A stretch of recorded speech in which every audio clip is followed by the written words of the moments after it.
오늘은 오가 금송아지를 만들었어요 라는 제목으로 함께 예배드리겠습니다. 성경 본문은 출애굽기 32장에서 34장까지의 말씀이에요. 외울 말씀 이사야서 41장 10절 외워봅시다. 두려워 말라 내가 너와 함께함이라 놀라지 말라 나는 내 하나님이 됨이라 내가 너를 굳세게 하리라 참으로 너를 도와주리라 참으로 나의 의로운 오른손으로 너를 붙들리라. 영어로 외워볼게요. So do not fear, for I am with you. Do not be dismayed, for I am your God. I will strengthen you and help you. I will uphold you with my righteous right hand. 우리 친구들 소중하게 생각하는 거 있나요? 네, 무엇이에요? 넷플릭스요. 네. 여기 이 그림에서 보는 것처럼 우리 넷플릭스, 스마트폰이나 다른 것들 영상을 좋아하는 친구가 있고 또 가운데 그림을 보면 이렇게 인형들을 좋아하는 친구들이 있어요. 장난감. 또 어떤 친구들은 돈을 좋아하는 친구가 있어요. 이처럼 이렇게 하나님보다 더 중요하게 생각할 때가 우리가 많은데 이것을 우상이라고 해요. 우리는 모두 죄인이기 때문에 하나님 대신에 다른 것들을 사랑하거나 섬기게 되기 쉬워요. 우리 오늘 말씀이 이 우상과 관련된 말씀이랍니다. 우리 그동안 배운 것들 기억해 볼까요? 일과에서부터 우리는 이집트의 파라오가 이스라엘 백성을 노예로 만든 일에 대해서 배웠어요. 첫 번째는 모세가 하나님께 순종해서 파라오에게 갔었고 백성을 보내주지 않아서 하나님께서 10가지 재앙을 내리신 그 그림을 표현하고 있어요. 두 번째 그림은 뭐죠?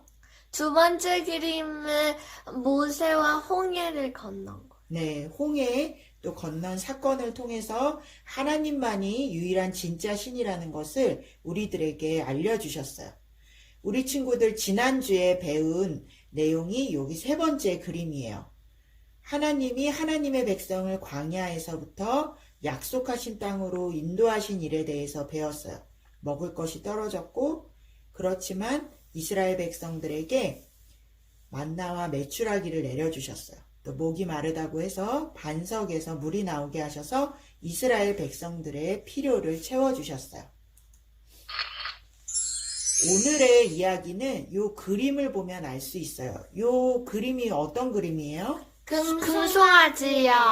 네, 금송아지예요. 오늘 성경 이야기로 들어가기 전에 우리가 하나님의 말씀을 들으면서 마음속으로 계속 생각하게 되는 질문이 있어요. 무슨 질문인지 알고 있나요? 하나님의 계획은 무엇인가요? 예, 오늘의 말씀을 통해서 이 질문에 대한 답을 우리 친구들이 찾아봤으면 좋겠습니다. 함께 영상 보시겠습니다.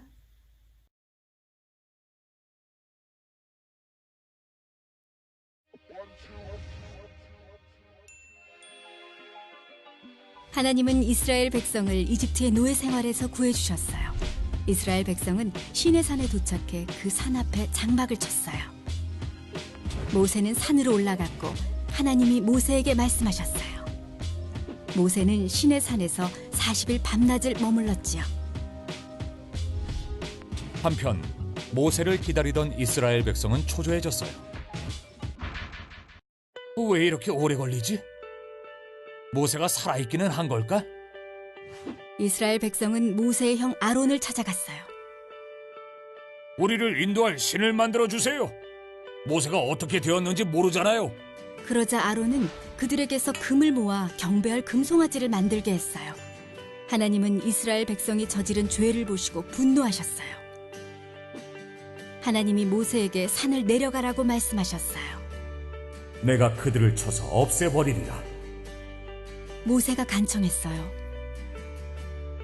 주의 백성에게 재앙을 내리지 말아 주십시오. 주의 종 아브라함과 이삭과 이스라엘을 기억해 주십시오.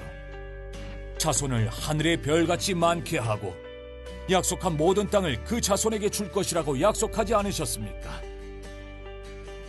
모세는 시내산을 내려갔어요. 그는 하나님이 직접 하나님의 법을 새기신 2개의 돌판을 가지고 있었죠. 모세가 이스라엘 진영에 다가가자 사람들이 금송아지 앞에서 춤추는 것이 보였어요. 화가 난 그는 손에 있던 돌판들을 산 아래로 던져 깨트려 버렸어요. 그리고 그들이 만든 금송아지를 부수어 버렸답니다. 왜 그들을 이 큰 죄에 빠뜨린 것입니까? 모세가 아론에게 물었어요. 다음 날 모세는 여러분을 위해 속죄할 수 있을지도 모르겠습니다. 라고 말하고 이스라엘 백성의 속죄를 위해 다시 산으로 올라갔어요. 하나님, 이 백성이 엄청나게 큰 죄를 지었습니다. 자기들을 위해 금으로 신을 만들었습니다. 부디 그들의 죄를 용서해 주십시오. 그들을 벌하실 거라면 저도 벌을 주십시오. 하나님이 말씀하셨어요. 그들에게 돌아가라. 그러나 때가 되면 내가 그 죄로 인해 그들에게 벌을 줄 것이다. 하나님은 금송아지를 섬긴 사람들에게 굉장히 무서운 전염병을 보내셨답니다. 하나님은 모세와 계속해서 만나시며 하나님의 법과 여러 규칙을 말씀하셨어요. 모세는 그가 깨뜨린 돌판을 대신할 돌판을 2개 더 만들었어요. 어느 날 아침 모세는 하나님과 만나기 위해 산에 올라갔어요. 하나님이 구름 속에서 말씀하셨어요. 여호와라, 여호와라, 자비롭고 은혜로운 하나님이라. 그러나 벌을 없애주지는 않을 것이다. 모세는 땅에 엎드려 경배했어요. 여호와여, 제발 우리와 함께 가주십시오. 우리의 죄와 잘못을 용서해 주시고 백성으로 삼아 주십시오.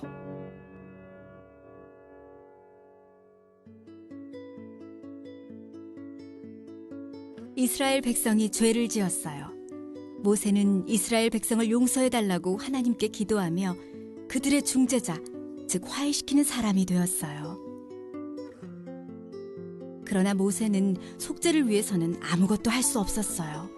우리에겐 더 나은 중재자 예수님이 계세요. 예수님은 십자가에서 우리의 죄값을 치르셨고 우리를 대신해 하나님 앞에서 중재자가 되어주셨어요. 예수님을 믿으면 죄를 용서받을 수 있어요.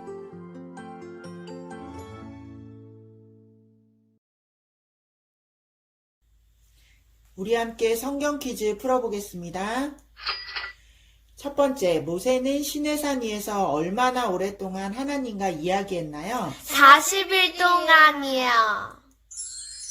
네, 40일 밤낮으로 기도했어요. 아론이 이스라엘 백성을 위해 만든 가짜 신은 무엇이었죠? 금송아지요. 네, 우리 친구들 잘 기억하고 있네요. 세 번째, 하나님은 그들의 죄를 보시고 어떻게 반응하셨죠? 너무 화가 났어요. 네, 너무 화가 나셔서 진노하셔서 그들을 진멸하시겠다고 말씀하셨어요. 네 번째, 모세는 하나님께 이스라엘 백성을 어떻게 해달라고 구했나요?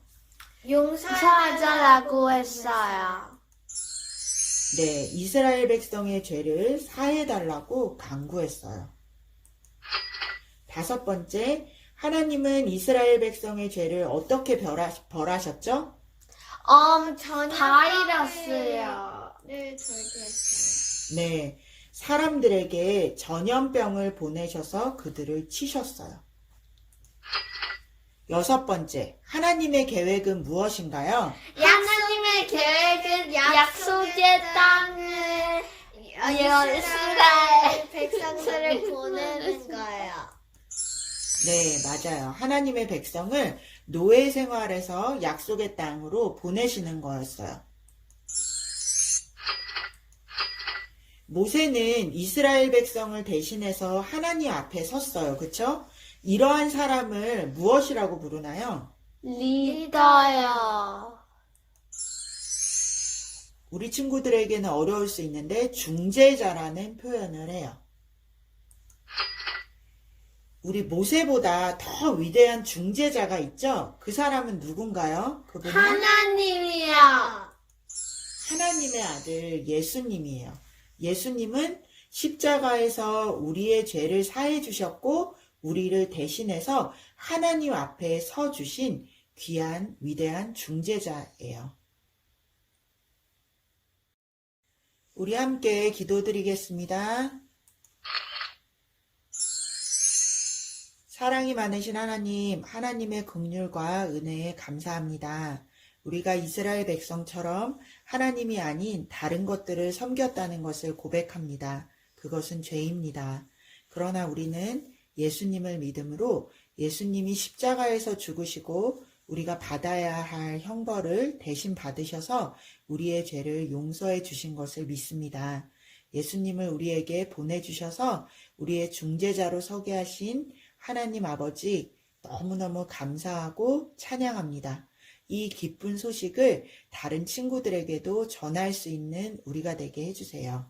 감사하고 사랑합니다. 예수님의 이름으로 기도합니다. 아멘.